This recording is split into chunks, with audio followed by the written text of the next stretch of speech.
माँ दुर्गा की आठवीं शक्ति की पावन कथा। कथा के अनुसार देवी पार्वती रूप में माँ गौरी ने भगवान शिव को पति रूप में प्राप्त करने के लिए कठोर तपस्या की थी।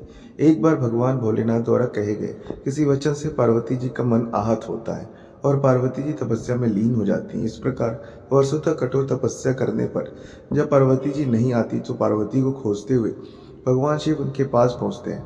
वहां पहुंचकर वे पार्वती जी को देखकर आश्चर्यचकित रह जाते हैं। पार्वती जी का रंग अत्यंत ओजपूर्ण होता है। उनकी छटा चांदनी के समान श्वेत और कुंद के फूल के समान धवल दिखाई पड़ती है। उनके वस्त्र और आभूषण से प्रसन्न होकर देवी उमा को गौरव वर्ण का वरदान देते हैं और वे महागौरी कहलाती हैं। दुर्गा अष्टमी तिथि परम कल्याणकारी, पवित्र सुख देने वाली और धर्म की वृद्धि करने वाली है। अष्टमी को माँ भगवती का पूजन करने से कष्ट दुख मिट जाते हैं और शत्रु पर विजय प्राप्त होती है।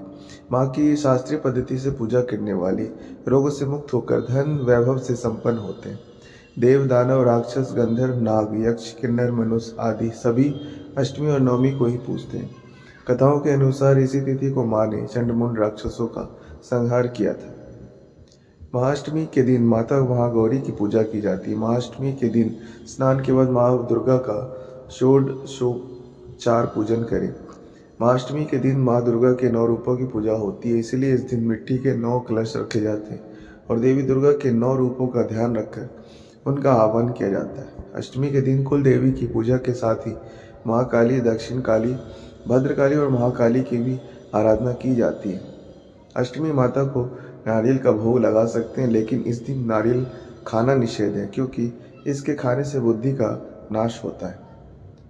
माता महागौरी अन्नपूर्णा का रूप है। इस दिन माता अन्नपूर्णा की भी पूजा होती है, इसीलिए अष्टमी के दिन कन्या भोज और ब्राह्मणों को भोजन कराया जाता है।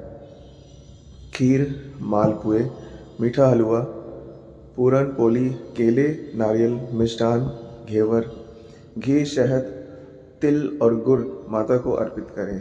यदि अष्टमी को पारणा कर रहे हैं तो विविध प्रकार से महागौरी का पूजन कर भजन कीर्तन नृत्य आदि उत्सव मनाना चाहिए। विविध प्रकार से पूजा हवन कर 9 कन्याओं को भोजन खिलाना चाहिए। हलवा आदि प्रसाद वितरित करनी चाहिए।